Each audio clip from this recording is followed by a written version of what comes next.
بسم اللہ الرحمن الرحیم الحمد للہ نحمده ونستعینه ونستغفره ونؤمن به ونتوکل علیہ ونعوذ باللہ من شرور انفسنا ومن سیئات اعمالنا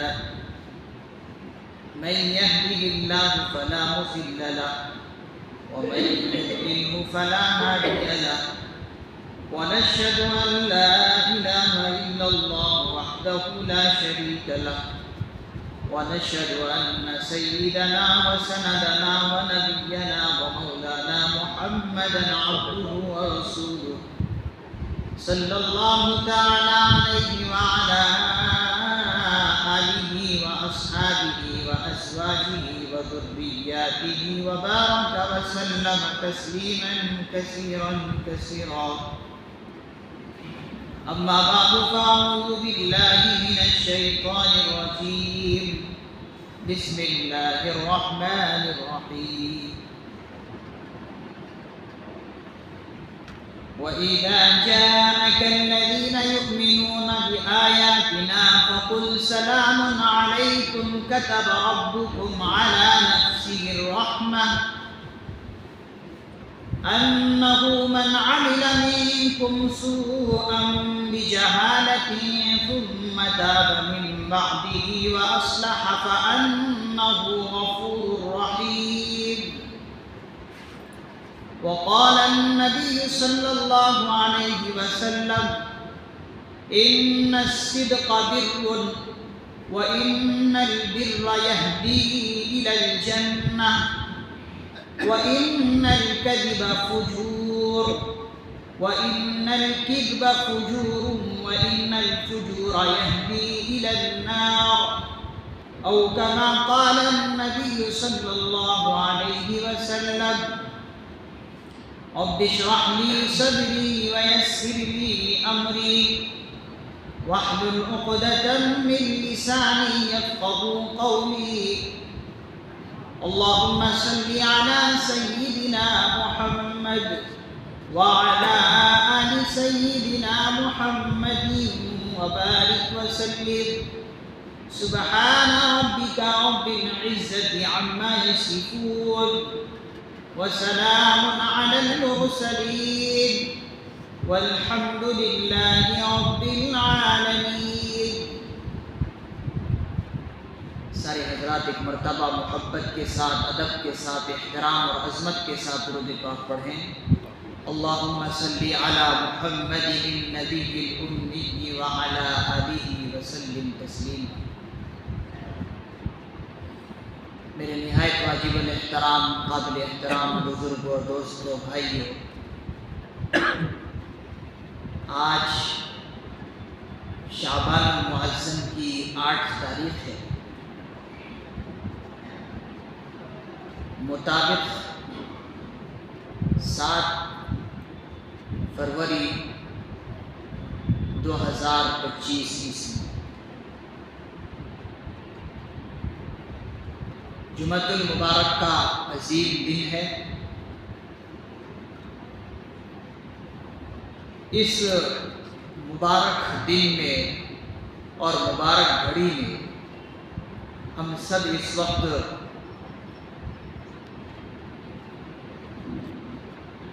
جمعے کی نماز کے لیے بیٹھے ہوئے ہیں اور اس سے قبل کچھ باتیں سیکھنے اور اس پر عمل کی نیت سے بیٹھے ہوئے ہیں.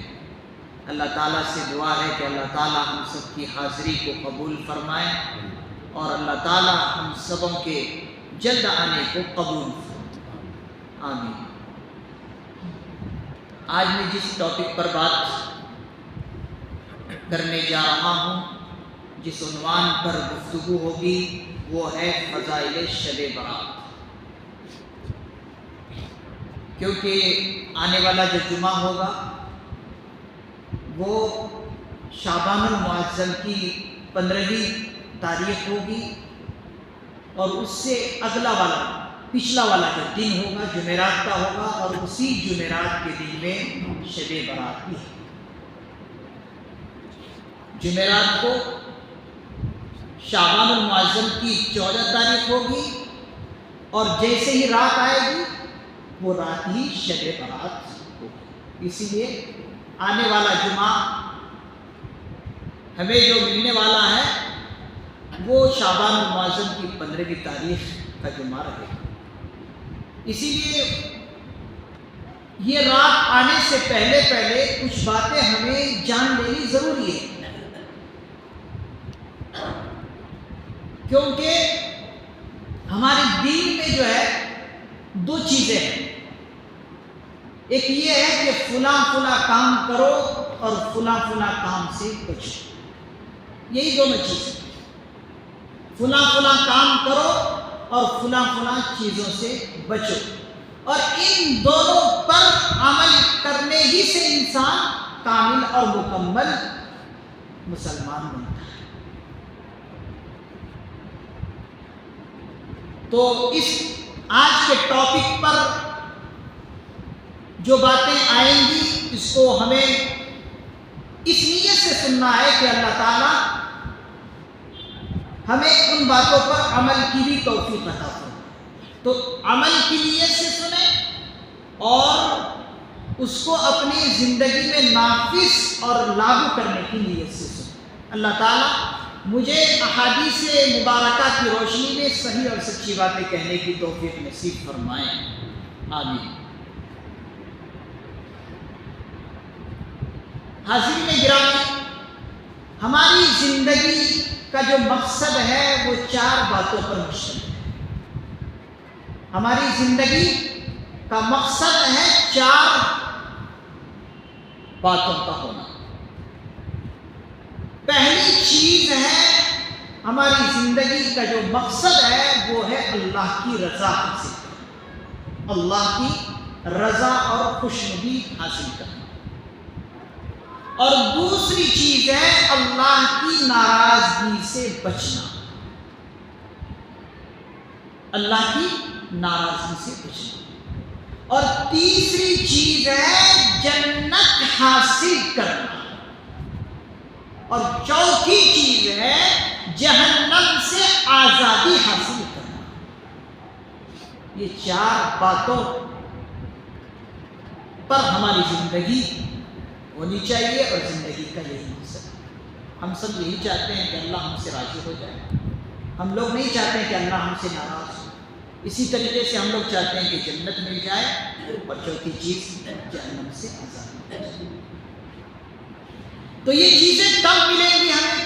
اللہ کی رضا، اللہ کی خوشنودی کب حاصل ہوگی؟ اللہ کی ناراضگی سے کب بچیں گے؟ ناراضگی سے کب بچیں گے؟ جنت کیسے نصیب ہوگی؟ جہنم سے آزادی کیسے حاصل ہوگی؟ یہ چیزیں سمجھنے کی اور سیکھنے کی۔ یہ جو مہینہ ہے شعبان المعظم کا مہینہ، اس مہینے کے اندر جو مبارک رات آتی ہے اس رات کو کہتے ہیں شب برات۔ یہ بڑی مبارک رات ہے، اور سال میں ایک ہی مرتبہ یہ رات آتی ہے، اور یہ ایسی رات ہے کہ بے شمار فضیلت اس رات کی اللہ کے پیارے نبی نے بیان فرمائی۔ اس رات کے اندر اللہ تعالیٰ کی خصوصی رحمت نازل ہوتی ہے، خصوصی رحمت نازل ہوتی ہے، اور ایسے تو اللہ کی رحمتیں ہر وقت برستی ہے، لیکن کچھ مخصوص راتیں ہوتی ہیں جس میں اللہ تعالیٰ کی رحمت موسلا دھار بارش کی طرح برسے گی، اور مفسر نظام فرماتے ہیں وہ 5 راتیں ہیں۔ ان 5 راتوں میں سے ایک رات شب برات بھی ہے۔ وہ 5 راتیں کون سی ہے؟ پہلی رات تو یہی شب برات، اور دوسری رات شب قدر، اور تیسری عید الفطر کی رات، اور چوتھی بقرعید کی رات۔ ان دونوں راتوں کی تو اہمیت ہم سمجھتے ہی نہیں، عید الفطر کی رات اور بقرعید کی رات کو بازاروں میں گھومتے تھے۔ اور پانچویں جو رات ہے وہ 9 ذی الحجہ۔ تو یہ 5 راتیں ہیں سال بھر میں، اللہ تعالیٰ ہمیں یہ 5 راتیں عطا فرماتے ہیں۔ تو ان 5 راتوں میں سے ایک پہلی رات ہماری زندگی میں آنے والی ہے، اسے کہتے ہیں شب برات۔ آپ کو معلوم ہے کہ اللہ کے پیارے نبی نے اس رات کی فضیلت بیان کرتے ہوئے کیا ارشاد فرمایا؟ اللہ کے پیارے نبی صلی اللہ علیہ وسلم نے اس رات کی فضیلت بتاتے ہوئے ارشاد فرمایا کہ دیکھو، عرب کے اندر ایک قبیلہ بنو کلب ہے، ایک قبیلہ ہے عرب کے اندر، قبیلہ بنو کلب کہتے ہیں۔ اور بنو کلب کے لوگ جو ہیں وہ زیادہ تر بھیڑ اور بکریاں پالا کرتے ہیں، بھیڑ اور بکریاں۔ کہتے ہیں کہ پہاڑوں کے پہاڑ جو ہے ان کے بھیڑ اور بکریوں سے بھر جاتے ہیں۔ تو اللہ کے پیارے نبی صلی اللہ علیہ وسلم نے اس رات کی فضیلت بتاتے ہوئے ارشاد فرمایا کہ قبیلہ بنو کلب کے بھیڑ اور بکریوں کے جسم میں جتنے بال ہوتے ہیں اس سے زیادہ اللہ تعالیٰ اپنے بندوں کی مغفرت اس رات میں فرماتے ہیں۔ اندازہ لگائیں بھیڑ اور بکریوں کے جسم میں کتنے بال ہوتے ہیں، کوئی گن سکتا؟ یہاں تک کہ کمپیوٹر بھی گن کر نہیں بتا سکتا، اتنے سارے بال ہوتے ہیں۔ اس سے زیادہ اللہ تعالیٰ اپنے بندوں کی مغفرت فرماتے ہیں۔ تو مغفرت چاہیے کہ نہیں چاہیے؟ مغفرت چاہیے، تو لہذا اس رات کی اہمیت کو ہم سمجھیں۔ اسی طریقے سے اللہ کے پیارے نبی صلی اللہ علیہ وسلم نے اس رات کی فضیلت بیان کرتے ہوئے ارشاد فرمایا کہ جو انسان اس رات میں اللہ کی عبادت کرتے ہوئے، نیکی کے کام کرتے ہوئے رات گزار دے، اللہ تبارک و تعالیٰ اس بندے کے لیے جنت کا فیصلہ فرماتا ہے، جنت کا فیصلہ فرماتا ہے۔ اور اسی طریقے سے اور فضیلت بیان کرتے ہوئے آقا علیہ السلام نے ارشاد فرمایا کہ بہت سارے امور اس رات میں انجام دیے جاتے ہیں، بہت سارے امور، بہت سارے کام جو ہے اس رات میں انجام دیے جاتے ہیں۔ ایسے تو اللہ تبارک و تعالیٰ نے اس دنیا کے پیدا کرنے سے پہلے، انسان کے پیدا کرنے سے پہلے نہیں، اس دنیا کو پیدا کرنے سے پہلے ہی اللہ تعالیٰ نے انسانوں کی تقدیر لکھ دی ہے، اور وہ لوح محفوظ میں ہے۔ وہ کیا کہاں ہے؟ لوح محفوظ میں ہے کہ دنیا بنے گی، دنیا اتنے دنوں تک رہے گی، دنیا میں یہ ہوگا، یہ ہوگا، پورا کا پورا اس کے اندر لکھا ہوا ہے۔ اور اسی کو کیا کہتے ہیں؟ اسی کو تو تقدیر کہتے ہیں۔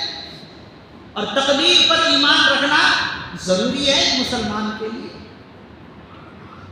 تو وہ لوح محفوظ میں لکھے ہوئے۔ حضرات محدث نظام فرماتے ہیں کہ جو کچھ ایک انسان کی تقدیر میں لکھا ہوا ہے کہ انسان اس سال میں کیا کرنے والا ہے، کیا کرے گا، اس کی بزنس ٹھنڈی رہے گی یا گرم رہے گی، اس کا کاروبار اچھا چلتا رہے گا یا ٹھپ رہے گا، یا اسی طریقے سے کہہ لیجیے کہ کس انسان کی شادی ہوگی یا طلاق ہوگی، یہ سب کے سب امور لوح محفوظ میں ہیں۔ اللہ تبارک و تعالیٰ اس رات میں یعنی شب برات میں اس کو لکھا کر، جو لکھے ہوئے ہیں اس کو نقل کرا کر فرشتوں کو دے دیتے ہیں، حوالے کر کیا کرتے ہیں اللہ تعالیٰ؟ وہ جو لوح محفوظ میں چیزیں لکھی ہوئی ہے کہ یہ انسان کب تک زندہ رہے گا، اس انسان کے فلاں وقت میں بچہ ہونے والا ہے یا وہ انسان مرنے والا ہے، لیکن اس کو معلوم نہیں، بازاروں میں گھوم رہا ہے، پھر رہا ہے اور زندگی کی پلاننگ بنا رہا، منصوبہ بنا رہا، اس کو معلوم نہیں کہ اس کو فلاں وقت اور فلاں سال اور فلاں مہینے میں مرنا ہے، تو سب کے سب لکھے ہوئے ہیں اس کے اندر۔ تو وہ ساری چیزیں ان فرشتوں کو اللہ تعالیٰ تھما دیتے ہیں، ان کے حوالے کر دیتے ہیں کہ دیکھو یہ کام تمہیں کرنا ہے۔ تو ہر فرشتوں کے کچھ نہ کچھ کام اللہ نے طے کر دیے کہ یہ ڈیوٹی تمہاری ہے، تو وہ فیصلے بھی اسی رات میں ہونے والے ہیں۔ تو بتائیے اس رات میں جو اس قسم کے اہم فیصلے ہونے والے ہیں، تو ہم اور آپ اس رات میں اگر دل جمعی کے ساتھ، اہتمام کے ساتھ دعا کریں گے تو ہو سکتا ہے کہ ہماری گناہوں کی وجہ سے اللہ تعالیٰ روزی میں کم کر دے۔ تو اگر ہم اس رات میں دل جمعی کے ساتھ دعا کریں گے تو اللہ تعالیٰ وہ جو روزی کم کرنے والے تھے اس کو اب روزی نہیں کم کریں گے، بلکہ اللہ تعالیٰ تقدیر بدل دے۔ کتنی امپورٹنٹ وہ رات آنے والی ہے۔ تو لہذا اس رات کی اہمیت کو ہمیں سمجھنا ہے، اس کی فضیلت کو سمجھنا ہے، اور اس رات کو بڑے ہی اہتمام کے ساتھ عبادت کرتے ہوئے گزارنا۔ اس رات کے اندر بہت سارے خرافات بھی ہیں، تو جن خرافات کا اسلام کے اندر کہیں تک بھی اشارہ تک نہیں ملتا ہے، ان خرافات سے بچنا ہے جو معاشرے کے اندر خود لوگوں نے پیدا کر لیے ہیں، اس سے بچنا ہے، اور جو شریعت کی روح سے، شریعت اور سنت کے مطابق جو کام جائز ہے، جو عبادت کرنے کی ہے، وہ انجام نہیں ہے۔ تو میں چاہوں گا کہ وہ رات آنے سے پہلے پوری طرح ہم جو ہے تیار ہو جائیں۔ پہلی بات تو یہی ہے کہ شاید کہ یہ امپورٹنٹ بات میں بعد میں کہہ سکوں یا نہیں کہہ سکوں، ابھی کہہ دیتا ہوں۔ جیسے ہی 14 شعبان کی صبح 14 شعبان کی صبح ہو جائے تو آپ جو ہے صبح ہی بیدار ہو جائیے، فجر کی نماز ادا کیجیے، اور ادا کرنے کے بعد اس دن جو ہے آپ زیادہ کام نہ کریں، زیادہ کاروبار میں نہ لگیں، نہیں تو تھک جائیں گے آپ، کیونکہ رات کو عبادت میں گزاریں، تو زیادہ کام اس دن نہ کریں، چھوٹا موٹا ہلکا کام کریں، اور اس کے بعد دوپہر کے کھانے کے بعد آپ جو ہے تھوڑی دیر قیلولہ کریں، تھوڑی دیر آرام کر لیں، سو جائیں۔ اگر نہ نیند آئے تو آپ کروٹیں ہی بدل کر قیلولہ جو عظیم سنت ہے حضور کی وہ ادا کریں۔ یہ آپ اگر کر لیں گے تو آپ رات بھر اگر عبادت کرنا چاہیں گے تو آسانی کے ساتھ آپ عبادت میں گزار سکتے ہیں۔ اگر آپ نے دن میں اپنے آپ کو تھکا لیا اور آرام بھی اپنے باڈی کو نہیں دیا تو پھر آپ رات کی عبادت نہیں کر سکیں گے۔ میں بہت امپورٹنٹ بات بتا رہا ہوں، شاید کہ آپ نے کبھی یہ باتیں سنی نہیں ہے، تو یہ کیجیے، اس دن زیادہ کام کر کے اپنے باڈی کو مت تھکائیے، جسم کو مت تھکائیے۔ دوپہر میں کھانے کے بعد تھوڑی دیر آرام کریں، آرام کرنے کے بعد آپ جب اٹھیں گے تو آپ کا دماغ فریش ہوگا، آپ کا مائنڈ فریش رہے گا۔ اس کے بعد عصر کی نماز پڑھیں، اور اگر ذکر و اذکار کرنے کا تو کر لیجیے۔ اس کے بعد ہو سکے تو عصر کے بعد ہی آپ نہا دھوئیں، نئے کپڑے پہن لیں، مغرب کے بعد نہانے دھونے کا آپ کام نہ رکھیں، عصر کے بعد ہی اب دوپہر کرنا چاہیں یہ کام تو دوپہر بھی کر سکتے ہیں، تو عصر کے بعد کرنا چاہیں تو عصر کے بعد بھی آپ یہ کام کر سکتے ہیں۔ نئے کپڑے پہن لیجئے، اپنے آپ کو صاف ستھرا کر لیجئے اور مغرب کی نماز میں جماعت کے ساتھ آپ شامل ہیں۔ اور آنے کے وقت میں پہلے آپ کو بتا دے رہا ہوں، جب آئیں مغرب کی نماز کے لیے تو گیٹ پر آتے ہی آپ جو ہے اعتکاف کی نیت کر لیں، جو کہ نفلی اعتکاف، آپ نفلی اعتکاف کی نیت کر لیں اور یہ نیت کریں کہ یا اللہ اب میں مغرب کی نماز میں جا رہا ہوں اور یہ جو رات آنے والی ہے یہ شب برات کی رات ہے، عظیم رات ہے، یا اللہ مغرب سے لے کر عشاء تک جب تک میں بیٹھ کر رہوں گا یا اللہ میں نفلی عبادت کی آپ سے نیت کروں، آپ کا ایک ایک پل ضائع نہیں ہوگا، آپ کا ایک ایک لحظہ ایک ایک منٹ جو ہے قیمتی بن جائے گا۔ تو یہ کیجیے۔ اس کے بعد عشاء کی جماعت کے ساتھ نماز پڑھیے۔ عشاء کی نماز جماعت کے ساتھ پڑھنے پر اللہ کے پیارے نبی صلی اللہ علیہ وسلم نے ارشاد فرمایا کہ آدھی رات عبادت کے برابر ثواب ملتا ہے۔ عشاء کی نماز جماعت کے ساتھ پڑھ لینے پر کتنا اللہ تعالیٰ ثواب عطا فرماتے ہیں بندے کو؟ آدھی رات نفلی عبادت میں گزارنے پر اللہ تعالیٰ ثواب عطا فرماتے ہیں۔ تو یہ آپ چھوڑ دیں گے؟ نہ چھوڑیے، زندگی کو قیمتی بنائیں، زندگی کے ان لمحوں کو قیمتی بنائیں۔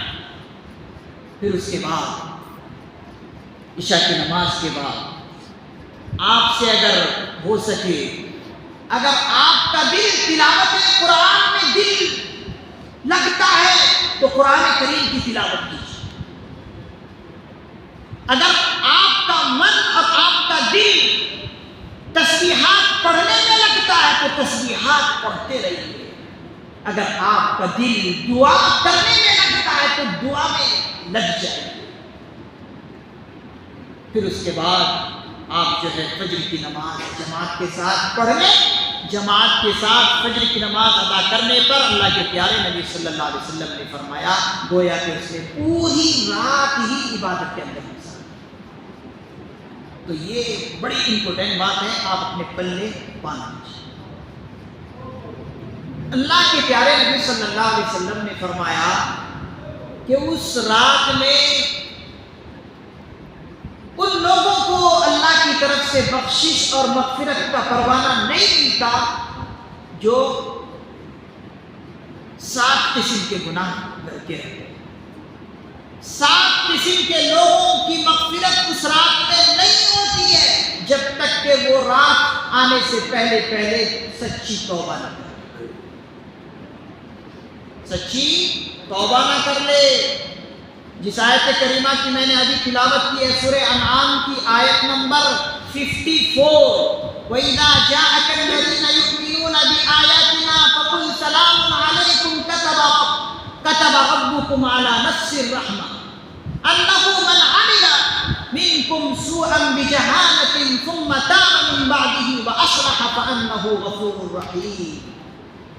اللہ تعالیٰ اس آیت کریمہ میں فرماتے ہیں کہ پیارے نبی صلی اللہ علیہ وسلم آپ کے پاس جو لوگ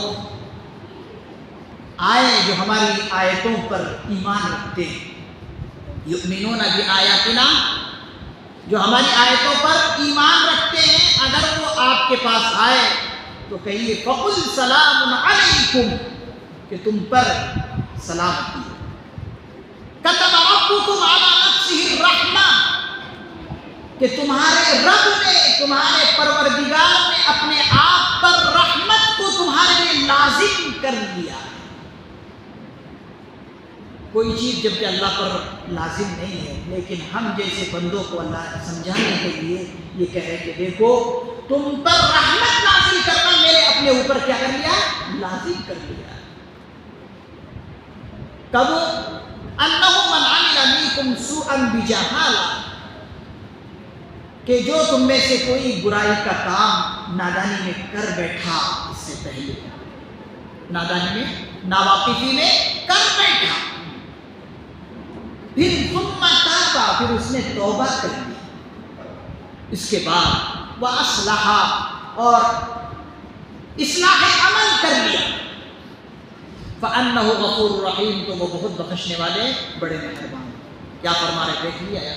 اس میں فرما رہے ہیں کہ اگر سچی پکی انسان توبہ کر لے ان گناہوں سے تو پھر اللہ تعالیٰ تم پر ضرور رحمت اور مغفرت کے فیصلے کریں گے۔ تمہارے لیے اللہ نے اپنے اوپر لازم کر لیا ہے کہ تمہاری بخشش ضرور ہوگی۔ تو لہذا سچی پکی توبہ کرنی ہے اس رات کے آنے سے پہلے۔ اچھا میں آپ کو بتا دوں توبہ کہتے کسے ہیں؟ حدیث پاک میں اللہ کے پیارے نبی صلی اللہ علیہ وسلم نے فرمایا انما التوبۃ الندیمہ، توبہ نام ہے ندامت کا، توبہ نام ہی ہے کس کا؟ ندامت کا، افسوس کرنے کا، اپنے آپ پر شرمندہ ہونے کا نام ہی کسے کیا ہے؟ توبہ۔ توبہ کے اندر دو چیزیں ضروری ہیں، ایک یہ ہے کہ انسان توبہ جب کرے تو اپنے آپ پر شرمندگی محسوس کرے کہ میں نے اپنے آپ پر بہت شرمندگی محسوس کرے، اور اس کے بعد دوسری چیز یہ ہے کہ جو اب تک کر رہا تھا اس کے نہ کرنے کا عزم اور ارادہ کرنے کہ یا اللہ اب میں اس کے قریب نہیں جانے کا عزم اور ارادہ کرتا ہوں۔ اگر سے چلا جائے، اگر شیطان لے کر چلا گیا تو غلط بات ہے، لیکن عزم اور ارادہ کرنا پڑے گا کہ یا اللہ اب میں یہ گناہ کرنے کے قریب نہیں جاؤں۔ اسی کا نام توبہ، اسی کو کہتے ہیں عمل اصلاح، کہ عمل کی اصلاح کی نیت کرنا۔ تو یہ رات آنے سے پہلے ہمیں سچی پکی توبہ کرنا ہے۔ لہذا اگر ہم نے سچی پکی توبہ کر لی تو اللہ تعالیٰ ہمیں ضرور معاف فرما دے۔ تو یہ عظیم رات جو ہمارے سامنے آنے والی ہے شب برات، اس رات کے اندر 7 آدمیوں کی بخشش نہیں ہوتی جب تک کہ وہ سچی پکی توبہ نہ کرے۔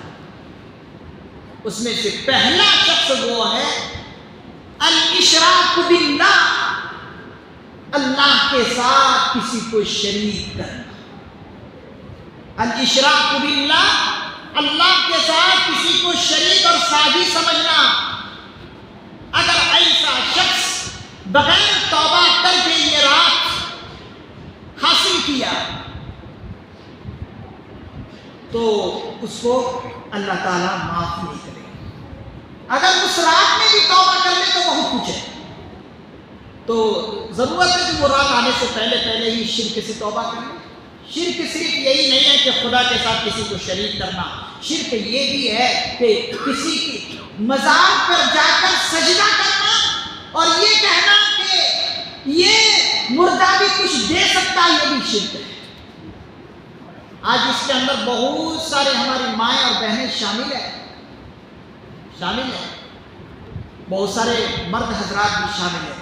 ان سے میں گزارش کرتا ہوں کہ یہ ساری چیزیں اپنے ذہن سے نکال دیں کہ اللہ کے علاوہ کوئی دوسرا بھی کچھ دینے والا ہے، نکال دیجیے، کوئی دینے والا نہیں سوائے اللہ۔ بہت مختصر میں بتا رہا ہوں، الاشراک باللہ۔ پھر اس کے بعد دوسرا شخص وہ ہے کہ جس اس رات میں بھی اس شخص کی مغفرت نہیں ہوتی ہے، وہ ہے قطع تعلق کرنے والا، رشتوں کو توڑنے والا۔ رشتوں کو توڑنے والا بھی اس رات میں محروم رہے گا اللہ کی مغفرت سے۔ آج ہم میں سے اکثر لوگ جو ہے چھوٹی چھوٹی باتوں پر جھگڑا کر لیتے ہیں اور بول چال بند کر لیتے ہیں اور تعلقات کو توڑ لیتے ہیں۔ ایسا مت کیجیے۔ اگر کبھی ہو گیا کسی سے جھگڑا، اگرچہ آپ کی طرف سے غلطی نہیں ہے، آپ تک بھی جا کر معافی مانگ لیں۔ معافی مانگنا آپ کی ذمہ داری ہے۔ معاف اگر وہ کر دے گا تو فضیحہ، نہیں معاف کرے گا تو آپ سے پوچھ گچھ اللہ نہیں کرے گا۔ غلطی ہوئی ہے، توبہ کر لیں۔ توبہ کرنا، یہ معاف کرنا بہت بڑی چیز ہے۔ اللہ رب العزت نے فرمایا وَمَنْ عَفَا وَأَصْلَحَ فَأَجْرُهُ عَلَى اللَّهِ، کہ جو شخص معاف کر دے اور صلح کر لے اس کا اجر اللہ کے اوپر۔ تو آپ معافی مانگیں. اگر معافی مانگ لیں گے تو بیڑا پار. اور جس کے پاس جا رہا ہے معافی مانگنے کے لیے اس کو چاہیے کہ وہ معاف بھی کر دے. اگر معاف کر دیں گے تو اس کے لیے اللہ تعالیٰ نے اجر رکھا ہے. تو اجر بہتر ہے یا بدلہ لینا بہتر ہے؟ مجھے آپ بتائیے، اجر لینا بہتر ہے یا بدلہ لینا بہتر ہے؟ بہتر یہ ہے کہ انسان اجر لے لے. بدلہ لے کر کیا ہوگا؟ زندگی میں ختم. اجر اگر لے لیا تو زندگی میں بھی کامیاب، آخرت میں بھی. تو یہ دوسرا شخص قطع تعلق کرنے والا. تو اگر کسی سے جھگڑا ہو گیا فوراً معافی تلافی کر دیں. اور تیسرا شخص ہے اپنے شلوار اور اپنے پینٹ کو، اپنے تہبند کو ٹخنوں سے نیچے رکھنا. اس کی بھی مغفرت نہیں ہوتی. جو انسان اپنے آپ کو عادی بنا لے ٹخنوں سے نیچے پینٹ اور پتلون کو رکھنے کا، اللہ کے یہاں اس کی مغفرت اس رات میں بھی نہیں. بخاری شریف میں روایت موجود ہے، ما اسفل من الکعبین من الازار فی النار. ما اسفل من الکعبین من الازار فی النار. تہبند اور شلوار کا جو حصہ ٹخنوں سے نیچے رہے گا وہ جہنم میں جائے گا. اللہ کے پیارے نبی صلی اللہ علیہ وسلم نے فرمایا کہ جو عادی ہے ٹخنوں سے نیچے اپنے تہبند کو رکھنے کا، پتلون اور پینٹ کو رکھنے کا، اس کا وہ ٹخنا جہنم کے اندر جلے گا. تو ٹخنا تو بہت بڑا ہے، ایک حصے کو بھی آپ جہنم کی آگ نہیں چھوا سکتے، ایک حصے کو. تو اللہ تعالیٰ اس کے ٹخنوں کو جہنم میں جلائے گا. تو ٹخنوں سے اوپر رکھنے کی اپنے آپ کو عادی بنائیے. حاضرین گرامی، یہ بہت امپورٹنٹ چیز ہے. آپ سمجھتے ہیں یہ ایک معمولی ہے، یہ انگریزوں کا فیشن ہے، یہود و نصارہ کا فیشن ہے. اللہ کے پیارے نبی صلی اللہ علیہ وسلم کا طریقہ، اللہ کے پیارے نبی صلی اللہ علیہ وسلم کے صحاباؤں کا طریقہ یہ تھا کہ ٹخنوں سے اوپر اپنے ازار کو رکھا کرتے تھے. اور وہاں کے جو جتنے بڑے بڑے چودھری ہوتے تھے مکہ کے، وہ اتنا ہی جو ٹخنوں سے نیچے کپڑے کو رکھتے تھے. اور ایسے لوگوں نے ہی اللہ کے پیغمبر کو مکے سے نکالنے کا کام کیا ہے. تو آپ کیا اللہ کے پیغمبر کے طریقے کو پسند کریں گے یا ان دشمنوں کو پسند کریں گے جو آپ کے پیارے نبی سے انہوں نے دشمنی کی اور دشمنی کہہ کے نکال پھینکا؟ اس سے آپ محبت کریں گے. تو یہود و نصارہ کے یہ طریقے ہیں، اس سے اپنے آپ کو بچائیں. اور چوتھا آدمی وہ ہے جو ماں باپ کا نافرمان، ماں باپ کو ہمیشہ پریشان کرتا ہے، ماں باپ کو تکلیف پہنچاتا ہے، ماں باپ کو ناراض کرتا ہے. ایسے شخصوں کی بھی اس رات میں مغفرت نہیں ہے. اب کیا سمجھتے ہیں؟ ماں باپ بوڑھے ہو گئے، ان کو جس قسم کی باتیں کہنا چاہے کہنے. کیا یہ آپ نے کھلونا سمجھ رکھا ہے ماں باپ کو؟ ماں باپ کتنے عظیم دھرتی ہیں، اس دھرتی پر آپ ان کی اہمیت کو نہیں سمجھ سکیں گے. ماں باپ بڑی چیز ہے. ماں باپ کو تکلیف دینا چھوڑ دیجیے، ماں باپ کو ناراض کرنا چھوڑ دیجیے. اگر ماں باپ کو ناراض کریں گے تو آپ سے اللہ بھی ناراض رہیں گے، اللہ کے پیارے نبی بھی ناراض رہیں گے. ایسا واقعہ پیش آ چکا ہے. ایک صحابی نے اپنی ماں کے ساتھ غلط رویہ اختیار کیا، ناراض کر کے رکھا تھا. موت کے وقت اس کی زبان سے کلمہ طیبہ جاری نہیں ہو رہا تھا. تو ایک صحابی کے ساتھ جب ایک معاملہ ایسا پیش آ سکتا ہے تو ہم جیسے بے گناہ گار اور قصورواروں کے ساتھ کیوں نہیں آ سکتا ہے پیش؟ اس لیے ماں باپ کو ناراض کرنا چھوڑ دیجیے. ماں باپ کا ہاتھ پکڑ پیر پکڑ لیجیے، ان کے سامنے اپنے آپ کو عاجزی کے ساتھ پیش کر دیجیے. معافی تلافی اپنے ماں باپ سے کرا لیجیے، ماں باپ کو اپنے گلے لگا لیجیے. یہ چوتھا شخص ہے جو اپنے ماں باپ کو ناراض کرے گا، اس رات میں اس کی بھی مغفرت نہیں ہے. اس کی تفصیلات بہت زیادہ لیکن وقت نہیں. اسی طریقے سے پانچواں شخص وہ ہے جو شراب کا عادی، شراب پینے والا. شرابی کی بھی اس رات میں مغفرت نہیں ہوتی ہے۔